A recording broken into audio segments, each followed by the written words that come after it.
नमस्कार मित्रों, मैं आचार्य अरुण कुमार दीक्षित स्वागत करता हूं आप सभी का आपके अपने YouTube चैनल भव्य ज्योतिष में। मित्रों, आज की इस वीडियो में हम चर्चा करेंगे योगिनी दशा भाग 2 के बारे में।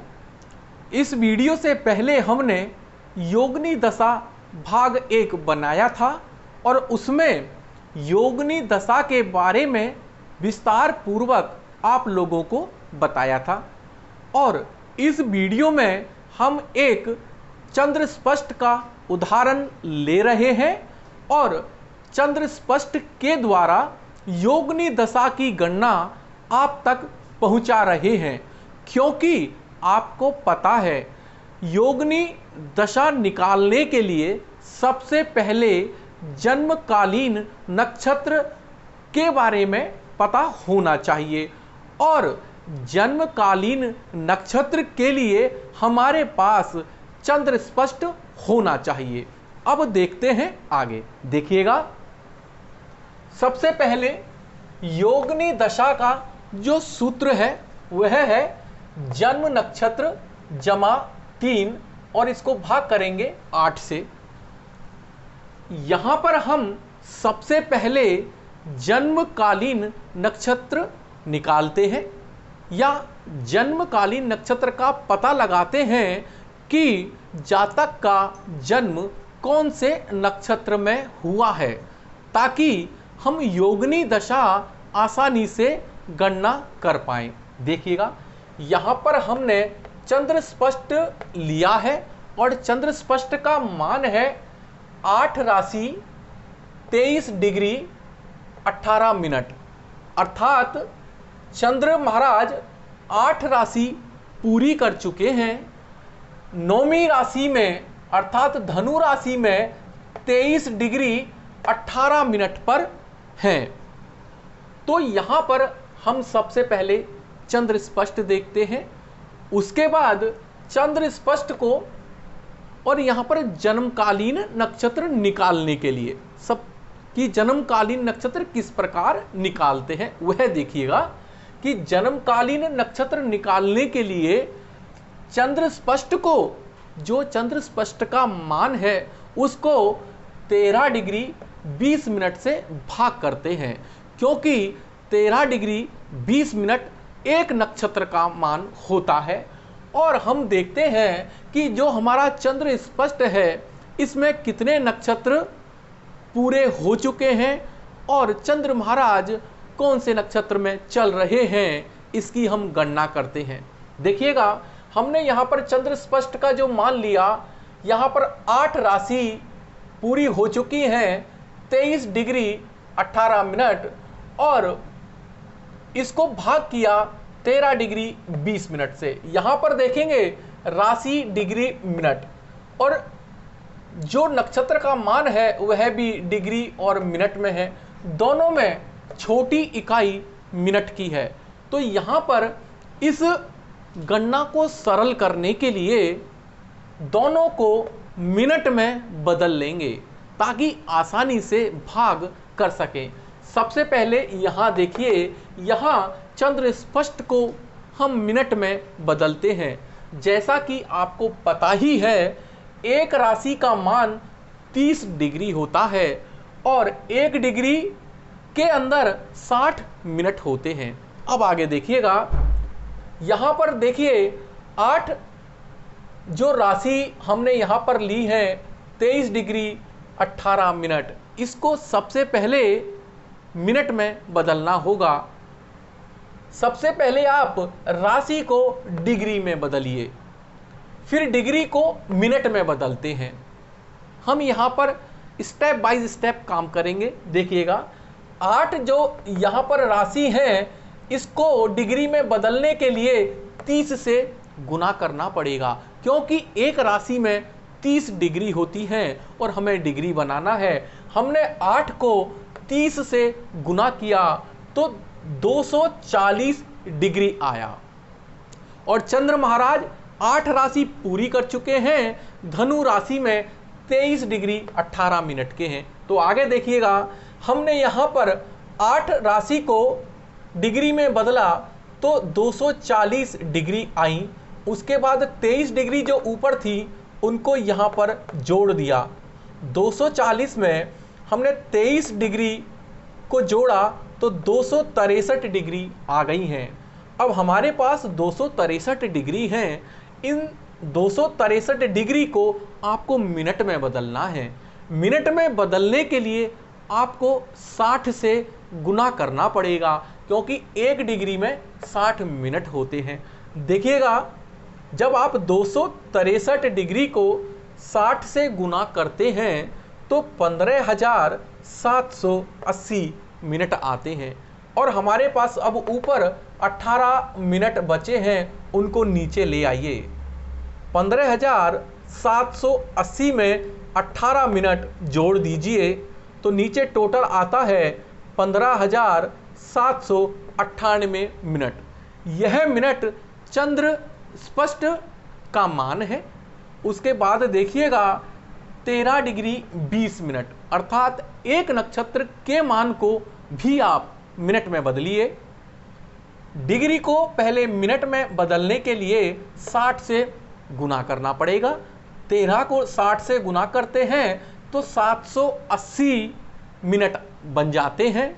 और ऊपर हमारे पास 20 मिनट हैं, उनको नीचे जोड़ दीजिएगा तो 780 मिनट प्लस 20 मिनट, ये 800 मिनट हो जाते हैं। इसका मतलब एक नक्षत्र में 800 मिनट होते हैं। अब हमने दोनों मानों को मिनट में बदल लिया है। चंद्र स्पष्ट को भी मिनट में बदल लिया है और एक नक्षत्र के मान को भी मिनट में बदल लिया है। तो नक्षत्र निकालने के लिए या जन्मकालीन नक्षत्र निकालने के लिए चंद्र स्पष्ट को 13 डिग्री 20 मिनट या 800 मिनट से आपको भाग करना होगा। यहाँ पर देखिए 15,798 मिनट जो कि चंद्र स्पष्ट है, इसको 800 से भाग किया तो भाग करने पर पहले एक बार जाएगा। 800 को एक बार किया, 800 एकम 800 हमने यहाँ पर लिखा। 9 में से यहाँ 0 है, 9 ले लिया। यहाँ 7 के नीचे 0 है तो 7 हो गया। 15 में से 8 गए तो 7 बचे और ऊपर से हमने 8 उतार लिया है। हमारे पास आया 7,798 मिनट। अब 800 से आगे भाग करते हैं तो यह 9 पर जाता है। 8 नीम 72, 7200 आ जाता है। अब 7798 में से 7200 आप घटाएंगे तो 8 ये आ गया, ऊपर से 9 आ गया। 7 से जब आप 2 घटाते हैं तो 5 आता है, अर्थात 598 मिनट। तो हम कह सकते हैं यहाँ पर 19 नक्षत्र पूरे हो चुके हैं। चंद्र महाराज 19 नक्षत्र पूरे कर चुके हैं, 20वें नक्षत्र में चल रहे हैं और 20वें नक्षत्र में भी 598 मिनट पर चल रहे हैं। आपको पता है एक नक्षत्र में 800 मिनट होते हैं और चंद्र महाराज 598 मिनट चल चुके हैं, अर्थात चंद्र महाराज अगर 202 मिनट और चल देते तो 20वें नक्षत्र को भी पूरा कर लेते, परंतु यहां पर पूरा नहीं किया है। अभी 202 मिनट और उनको चाहिए था 20वें नक्षत्र को पूरा करने के लिए। पर हमें यहां पर यह देखना है कि चंद्र महाराज 19 नक्षत्र पूरे कर चुके हैं, 19 नक्षत्र पूरे कर चुके हैं, 20वें नक्षत्र में चल रहे हैं। और 20वां नक्षत्र कौन सा होता है? 20वां नक्षत्र होता है पूर्वाषाढ़ा। आप नक्षत्र तालिका से जब देखेंगे 20वां नक्षत्र पूर्वाषाढ़ा नक्षत्र होगा। अब बात करते हैं योगिनी दशा के बारे में। सबसे पहले हमने यहां पर जन्मकालीन नक्षत्र ज्ञात किया और जन्मकालीन नक्षत्र ज्ञात करने के लिए हमने यहां पर चंद्र स्पष्ट का मान भी ले रखा है। चंद्र स्पष्ट का मान लिया, उसके बाद जन्मकालीन नक्षत्र ज्ञात किया। नक्षत्र ज्ञात करने के बाद में हमने योगिनी दशा को निकालना है। हमने यह भी देखा कि चंद्र महाराज जन्मकालीन नक्षत्र में कितना चल चुके हैं और कितना उनको पूरा नक्षत्र चलने के लिए बाकी है, क्योंकि अभी हमें दशा शेष भी ज्ञात करना होगा। इस वीडियो को पूरा जरूर देखिएगा। ऐसी वीडियो आपको YouTube पर बहुत कम मिलेंगी जो आपको विशुद्ध ज्योतिषीय गणित बताती हूं। आगे देखिएगा, योगिनी दशा का सूत्र जो है जन्म नक्षत्र जमा 3 और इसको भाग किया 8 से। आगे चलते हैं, जन्म नक्षत्र हमारा आ गया 20वां। यहां पर जन्म नक्षत्र संख्या लेंगे 20, इसमें हमने 3 जोड़ा तो ये 23 हो गया। इसको 8 से भाग किया, भाग करके देखिएगा, 23 को 8 से भाग करते हैं तो 8 दूनी 16 पे जाता है, 8 तिये 24 पे नहीं जाएगा क्योंकि ज़्यादा हो जाएगा, 16 पे रखते हैं। 23 में से 16 जाते हैं तो 7 बचते हैं, 7 शेष, और जो शेष होगा वही जन्मकालीन योगिनी दशा जातक को मिलेगी। यहाँ पर 7वीं योगिनी में जातक का जन्म हुआ है और 7वीं योगिनी होती है सिद्धा। ये देखिए, हमने यहाँ पर एक बार फिर से आपको क्रम लिख दिया है। पिछली वीडियो में पूरा वहाँ पर हमने योगिनियों का क्रम भी लिखा था, दशा अवधि भी लिखी थी, स्वामी भी लिखे थे, पूरा लिखा था और नक्षत्र तालिका भी बनाई थी। एक बार उस वीडियो को भी आप जरूर देख लीजिएगा। आगे देखिएगा, यहाँ पर एक चक्र होता है 36 वर्ष का योगिनी दशा का। हमने देखा यहाँ पर जातक का जन्म 7वीं योगिनी अर्थात सिद्धा योगिनी में जातक का जन्म हुआ है। ये तो आपको पता है कि जो सिद्धा योगिनी है उसकी अवधि 7 वर्ष की है। सिद्धा की जो दशा है, जो दशा अवधि है वह 7 वर्ष है। इस जातक को जो 7 वर्ष की पूरी सिद्धा नहीं मिली है, क्योंकि जो हमने सिद्धा की गणना की है वह नक्षत्र के द्वारा की है, 20वें नक्षत्र के द्वारा की है। और जो चंद्र महाराज हैं 19 नक्षत्र पूरा करने के बाद 20वें नक्षत्र में 598 मिनट चल चुके थे। उनको अभी इस नक्षत्र को पूरा करने के लिए 202 मिनट और चलना था। तो यहाँ पर हम यह कह सकते हैं कि जातक को 7 वर्ष की पूरी सिद्धा योगिनी दशा नहीं मिली है, कम मिली है। कितनी कम मिली है वह यहाँ पर दशा शेष की हम गणना करते हैं। देखिएगा 800 मिनट को, और आपको पता है सबसे पहले कि जो सिद्धा योगिनी है वह 7 वर्ष की है। अभी 7 वर्ष में से जातक को कितनी और भोगनी है यह देखना है। हमने 800 मिनट को बराबर मान लिया 7 वर्ष की दशा अवधि के। 1 मिनट के लिए हमने 7/800 ले लिया। हमें निकालना कितना है? हमें निकालना है 202 मिनट का, क्योंकि उतना ही शेष रहा है। 202 मिनट के पे देखिएगा 7 जो वर्ष हैं बटे 800 गुना 202 मिनट।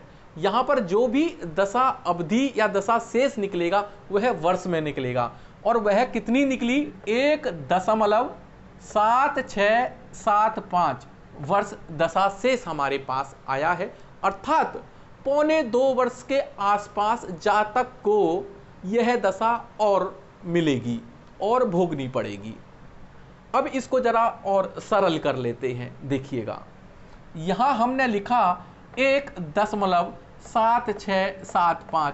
यहाँ पर 1 वर्ष तो पूरा हो चुका है, दूसरे वर्ष का 0.7675 रह गया है, तो लगभग 1.25 वर्ष हो जाते हैं। 1 वर्ष को पहले हम एक तरफ निकाल लेते हैं। अब दूसरे वर्ष का हमें 0.7675 मिला। तो आपको पता होना चाहिए 1 वर्ष में 12 महीने होते हैं, क्योंकि यहाँ अब 1 वर्ष पूरा नहीं है, लगभग 76% के आसपास है। तो इसको 12 से गुना करेंगे। अब हमें महीने निकालने हैं, इसको 12 से गुना करते हैं तो 9.21 महीना आता है। मतलब कि 9 महीने पूरे और 10वें महीने का 0.21 बनता है। तो हमने 9 महीना पूरा कर लिया। इसके बाद यहाँ से 0.21 को आगे ले लिया। और आपको पता होना चाहिए एक महीना के अंदर हम यहाँ पर 30 दिन मानते हैं। तो यहाँ पर हमने 0.21 को 30 से गुना किया तो यहाँ पर आए 6.3 दिन। तो हमने यहाँ पर 6 दिन को भी पूरा रख लिया कि 6 दिन पूरे हैं और 7वें दिन का 0.3 लगभग 30% के आसपास। तो हमने इस 0.3 को आगे ले लिया और पता होना चाहिए एक दिन में 24 घंटे होते हैं। तो 0.3 को 24 से गुना किया तो 7.2 घंटे हमारे पास आए।